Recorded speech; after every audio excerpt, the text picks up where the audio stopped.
good morning! So, ayan, happy Tuesday everyone! So, kakagising ko lang. Hindi naman, may mga 5 or 10 minutes na ako nagising. Chinek ko lang tong camera, tapos nag-start ako mag-upload ng vlog ko kahapon. So, ayun. So, tara, breakfast tayo!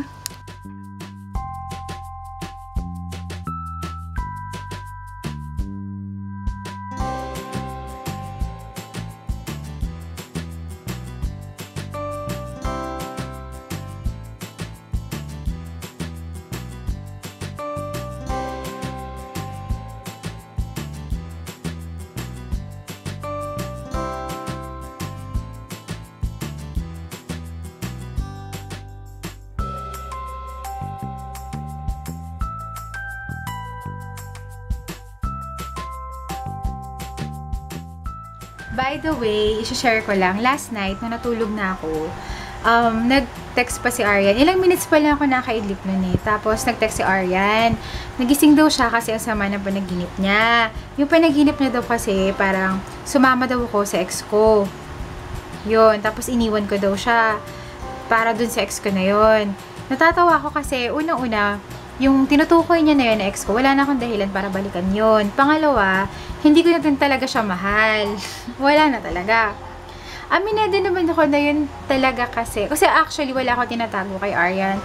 Lahat ng deepest, darkest, or lahat na personal, wala akong tinago kay Aryan. Pati yung mga secret na hindi ko nasabi sa ex ko na tinutukoy niya, nasabi ko kay Aryan. So, ayun. So, talagang bear it all talaga kay Aryan. So, anyway, back to the story. Yung ex ko na yun na tinutukoy niya kasi, yun talaga aminado ko na sobra ko nahirapan mag-move on doon. Yun talaga yung parang naging struggle ko for yung the years before dumating si Aryan sa akin. So, hindi talaga ako naka-move on, na parang naging pariwara ako, ganyan, kung ano-anong ginagawa ko sa buhay ko. Kasi parang in denial ako eh. Sobrang hurt ako na hindi totoo to, hindi niya ako iiwan, hindi niya ako pagpapalit. Kaya ko pa itong bawiin, parang ganon. Kaya lang the more na pinilit ko na ibalik siya sa akin, the more na nasasaktan ako, the more na hindi na talaga pwede. So parang dumating kasi sa point na nung nakapag-move on ako, nawala na rin siya sa akin. Lahat, parang naging stranger na siya, parang hindi ko na siya kilala. Kasi parang siguro nung natest sa hot water yung mga pagkatao namin, hindi ko kasi talaga na-expect na ganun yung magagawa niya or sasabihin niya or gagawin. Although, okay, aminado naman din ako. May mga nagawa at nasabi rin ako na hindi din maganda. Kasi nga, I want to win her back. Gusto kong ipilit na hindi, kami pa rin. Parang ganun. So, alam mo yun, talagang yuck. Nakakadiri. Nakakaayawan kasi, alam mo yun, basta anyway, nakakahiya yung mga pinagagawa ko. Para lang sa pag-ibig. Shucks, baliw talaga. Anyways, so yun na nga. So parang yung stranger na talaga siya sa akin. Saka nung nakapag-move on ako, wala na talaga. Parang poof, nawala na lang lahat. Ganun pala yun. Parang, kasi dumating ako dun sa time na ayoko na, ang sakit-sakit na. Noong una kasi hindi, sige, go. Kung ano yung gusto niya, kung ganun gusto ni ex, sige, gawa. Kung gusto niya kami mag-meet kahit may bago na siyang girlfriend, sige, go. Ganon. Parang naging kabit din ako. Well, naging kabit na rin talaga. Kasi, diba, girlfriend niya na yun time na yun. Dalawa kasi kami. So, parang, ako dapat yung original, pero ako yung naging kabit. Anyway. Tapos, tanga nga ako. So, kung ano yung gusto niya, sunod-sunod naman ako, ganyan. Tapos, kasi kapag payag ka ng payag, masasaktan at masasaktan ka talaga. So, dumating talaga ako sa point na ayoko na, tama na. Tapos, parang isang araw, nagising na lang ako na gusto kong mag-move on. Gusto kong tulungan yung sarili ko. Pero, hindi madali. Sobrang ang hirap. Kasi, from the moment na nag-decide ka na mag-move on ka na, kahit sabihin mo gusto mo, ang hirap. Ang hirap talaga kasi magpaparamdam, tapos common friends, kailangan magkikita kayo, ganyan. Minsan may mga weak kang moments na mahal ko pa siya, blah blah blah. Pero ayun, anyway, so yun nga. Siguro kaya medyo parang ewan ko ba't naisip ni Aryan yun, ba't naman panaginipan yun. Pero yun talaga, yun talaga ex ko na yun, wala na talaga. Parang, tapos na eh. Parang, kumbaga, hindi ko na rin, wala nang maaayos, wala nang mababalik. Kasi, una-una, sa dami nang nangyari na balikan, nasakitan, parang palitan ng sakit. So, parang nasaktan ko siya, nasaktan niya ako, nasaktan ko na naman siya, nasaktan na naman niya ako, hanggang sa ako talaga yung lumayo. Kasi, hindi ko na kaya, parang although ayun, siguro iniintend niya na maging mag-friends pa kami, kasi may nagkwento sa akin na parang bakit daw hindi kami maging friends niya. Parang ako naman kasi, bakit ako makikipag-friends sa strangers? Saka, for the past years, nilitan ko talaga yung circle of friends ko na parang kung sino lang yung true friends ko, sa kanila lang ako. Kasi masyado akong na-involve sa mga taong hindi naman totoong kaibigan. So, diba, tanggalin ng toxic sa buhay, tanggalin ng stress. Ayokong ma-stress na kakaisip na may friend ka na parang alam mo yun, may friend ka na parang hindi mo naman talaga friend. So, ayun. Basta nilitan ko yung circle ko kasi ayoko ng maraming issues. Tsaka, kasama ka sa isang group na hindi ka naman pinapansin. Ano yun? So, diba, ayun. Anyways, parang, ayun. So, yun nga. Hindi ko rin alam bakit niya nang panaginipan yun. Napapaisip tuloy ako ngayon. So, ayun. Ayun. Pero thank God, kaya yung mga sa inyo, kung meron man sa inyo na nahihirapan mag-move on, darating din yung time na makakaya nyo yan. Saka, hindi madali eh. Pero, pag naisip mo talaga na gusto mong tulungan yung sarili mo, makakabangon ka. Tsaka kung, surround yourself with supportive people, yung sasabihin sa'yo yung tama, yung sasabihin sa'yo na, friend, tama na. Kasi, nasisira mo na yung sarili mo eh, nasaktan mo na yung sarili mo eh. Hindi na love yan. Parang, kailangan mo mag-improve, kailangan mo mag-move on, mag-move forward. Yun. Kasi ako nung time na yun, na-surround ako ng mga tao na, ayan, sila Sirlin, si She, si Mavi, sila Betoy. Lahat sila nag-advise sa akin na, friend, tama na. Tsaka, isa pa sa mga friends ko talaga na sobrang naging protective sa akin na si Mavi tsaka si Sirlin. Si Sirlin talaga, hi, Bubbles. Talagang tama na, Nesil. Si Mavi rin, pag kailangan ko ng advice, hay nako girl, tama na. Diba? Parang ako kasi medyo stubborn ako. So, hindi ako madaling sumunod.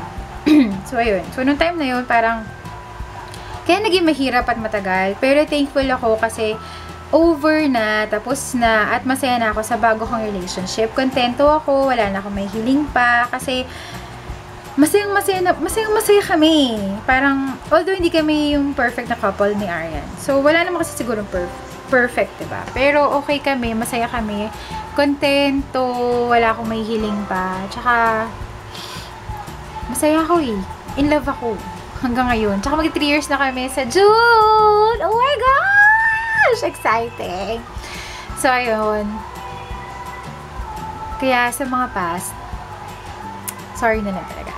Wala na talaga akong babalikan.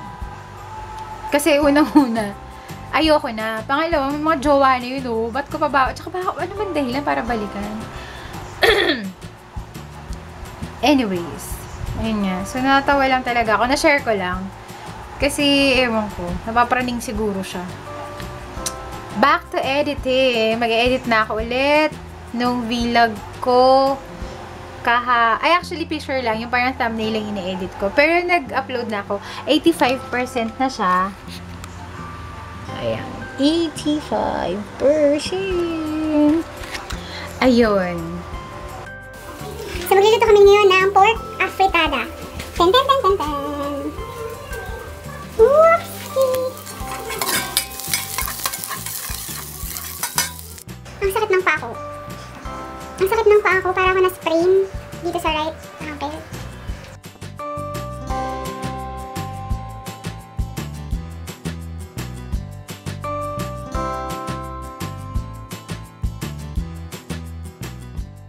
Silip-silip muna ako sa TV kasi pinapakuluan ko pa yung baboy para lumambot. Ginisa ko muna siya bago ko pinakuluan yung baboy para mas tasty kasi yun yung turo ni Aryan sa akin pag nagluluto.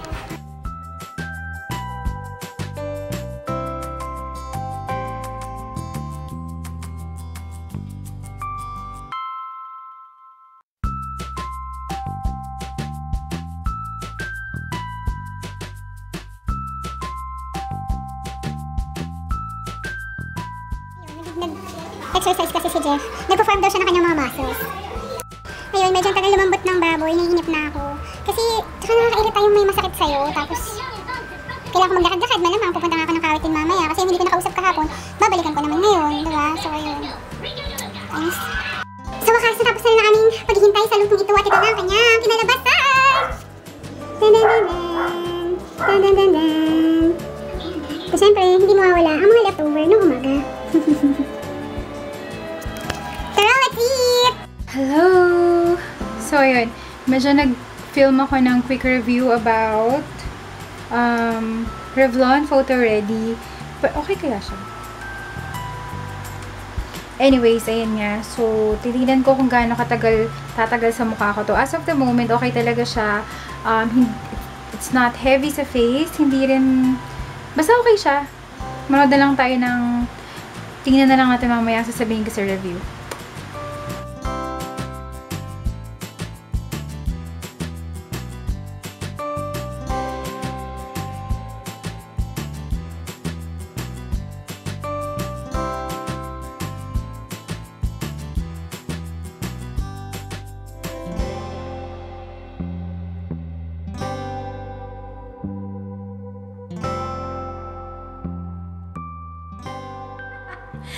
Hi! Namiss ko na dito! Ayan, nandito na ako sa kawit. Ayan, si tita. Tsaka si Mel. So, ayan. Tapos ko lang kausapin yung si Manang para dun sa padasal kay Mama na magsa-start sa Thursday sa May 14 para mag-end siya ng May 22 para saktong 9 days. Tapos si Cham pala may iniwan na blueberry cheesecake. Ten. Ayan. Thank you, my dear sister. Tinikman ko na yung gawa na nabawas na. Ang sarap. Ang sarap, no, tita? Ayun, so nandito na ako sa labas ng subdivision at naghihintay na ako ng shuttle kasi uwi na ulit ako pa Bacoor.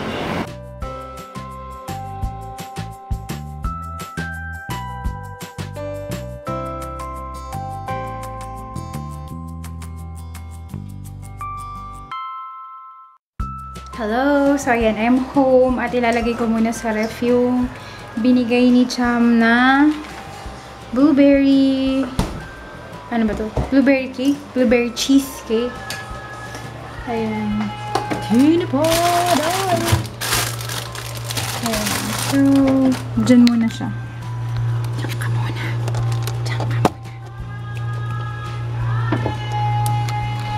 Si ating tinapadaing naglalako ng aga. Ayun, so bago pala ako makit, merienda muna ako kasi sobrang gutom na ako. So, merienda ko ay Mon, special na Mon, mocha, kasi ilan ba yung nabili namin yun? Parang 6 pieces ata siya. So, ayan. Merienda tayo, tsaka Coke. Tapos yun. Si Tita Ana pala, may binigay siya kanina na mga pastillas. Galing to dun sa Tagaytay kasi nung weekend, nagpunta sila ng Tagaytay na hindi kami nakasama. Anyways, ayun. Kain tayo! So, ayun, nandito na ako sa room and nag-update na ako dun sa review na ginagawa ko kasi 3 hours na, so nagbigay ako ng update. Anyways, ang init, grabing init, parang makulimlim naman siya, kaso hindi siya mahangin or wala siyang hangin kasi basta walang lamig. Anyways, ayun, so papahinga muna ako, tapos siguro mamaya mag-update ako sa review. So, sana maganda yung maging kalabasan ng review ko, otherwise baka hindi ko ito i-post, sayang naman. Anyway, so I'll get back to you after a few hours. Grabe, sobrang init. Tatagal pa kaya itong foundation natin sa mukha ko. Curious na ako. It's just almost 7 and I feel so tired. Ay, hindi ko alam kung bakit. But I feel so tired. I feel so sleepy and I just wanna doze off but I can't. It's still too early. Tapos magigising ako ng maaga or madaling araw tapos hindi na naman ako makakatulog. Ay, ano ba yun? Hindi ko yun po saan ako napagod to think na wala naman masyadong ginawa. I woke up. Yeah, I did woke up early. I went to Kawit. I did commute but hindi yun, nagawa ko na yung dapat kong gawin. Na nag-commute ako, but, you know, but I feel so tired. I feel so sleepy, and I just wanna doze off, like, gusto ko na lang matulog. Pero, I cannot do that because I'm still making a review on Revlon's Airbrush Effect Foundation. So, I wanna finish it, really. Alam ko hindi ako magaling magawa ng review, but I still wanna finish it. At ayoko pang matulog kasi sobrang maaga pa. If I sleep around this time, like, it's nearly 7 o'clock in the evening. And if I sleep this early, I might wake up at around 12 midnight or siguro, ewan ko, mga 2 or 3 in the morning, and then I will have a hard time sleeping. Tapos hindi na ako talaga makakatulog. It's either putol-putol yung tulog ko or hindi na ako makakatulog at all. And that will set me super early for the next morning. Tapos for that day. Tapos pagod na naman ako. Tapos maaga ako mapapagod. Maaga ako matutulog. Pero, I mean, sobrang aga naman ng 7 o'clock. Siguro na 8 or 9. That's okay. But, 7. My golly, I'm not even doing anything at home. Hindi na ako nakapaglabi. Anyways, sorry, I keep staring sa watch. Ayun o. Ito yun yung time o. See, do you see it, guys? It's almost 7 pa lang. Wala pang 7.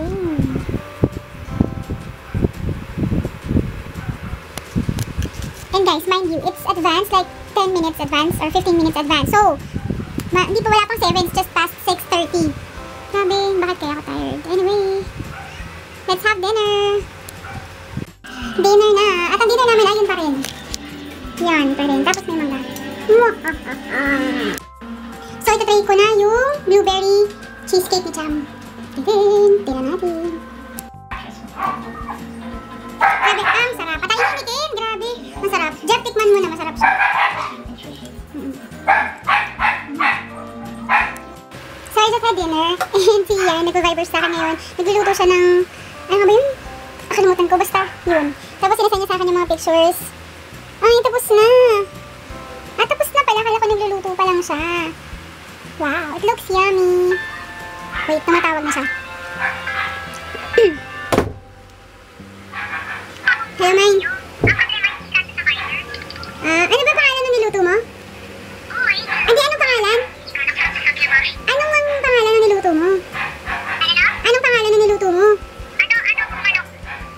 Adobong manok sa gata. Or ginataang adobong manok? Okay. Okay. Isan mo sa akin? Okay, email mo nga sa akin. Email mo sa akin yung video. Sama ko sa sa vlog ko. Attach. Saan ba? Sa phone? Pwede naman sa Viber send eh. O di sa email na lang. Buksan mo email mo sa phone. Attach mo, tapos send mo sa akin. Oo. Si Love Drunk. Oo. Oo. Oo. May share ito kasi inyo. Kaninang hapon ng pag-uwi ko, medyo na-alarm ako kasi akala ko nagme-menstruate na si Ivo. Kasi mayroon ako nakita streaks ng blood din sa floor kung nasan siya. Tapos nataranta ako kasi syempre, di ba, nagme-menstruate na siya. Sabi ko, oh my G, parang medyo na-hyper ako. Tapos kaya lang nung tinawag ko si Jeff, sabi niya Jeff, ate baka alam mo ko lang yan na napisat niya. Kasi yung parang napaglaruan, gano'n. Tapos sabi ko, ayaw nga, sige. Chinek ko naman siya, wala naman siyang blood sa ano niya, sa kanyang perineal area. Just, so ayun, ngayon, kanina nung yun, so nag-dinner na, tapos umakat ako dito, tapos nag-edit ako ng video, tapos, ayun, so, after nitong, nagsisave na kasi ako, bumaba ulit ako kasi maghilamos na ako, saka mag-aftercare na ako, mag-self-care na ako. Tapos, before ako pumasok ng banyo, nilaro ko muna saglit si Ivo. Kaso, nilaro ko ulit siya pagkalabas ko ng sa banyo. Tapos, pagkakat ko dito, nakita ko yung legs ko, sabi ko, bakit may parang dugo? Tapos, inamoy ko si malangsa. Sige, basta ko naman ito nakuha alangan naman ako, kakatas ko lang magregla, tsaka, alangan na, ba't naman sa hita sa harapan? Hindi naman weird. Tapos, diba yun? So, parang naisip ko lang, shit, kinalong-kalong ko kanina si Ivo. So, baka kay Ivo to. Tinignan ko siya. Chinay ko ulit yung, yung pepe niya. Tapos, kasi hinawakan ko, tinignan ko kung, tender na ba, ganyan. Medyo namumula na siya. Tapos, medyo pinrest ko. May lumalabas ng dugo. Ay, G. Hinawakan ko talaga, chinay ko talaga. So, ayun, nagme-menstruate si Ivo. Dalaga na siya. Ayun, so, Nakakatawa lang. So, pwede siya magbuntis. Oh, ayoko po. Wala lang. So, sinabi ko na yun kay Aryan. Nakakaloka. Anyways, wala lang na weirdoan ako kasi parang iniisip ko, sumasakit kaya yung puso ni Ibo? Tapos, natatawa sa akin si Aryan kasi iniisip niya, sige, hayaan mo lang. Eh, di punasan mo kung gusto mo, pero wag daw wet wipes. Ganyan. Parang, cotton na lang. Kung gusto ko daw linisin. Ganon. Tapos, sabi niya, alam ka naman kasing napkinan mo yan.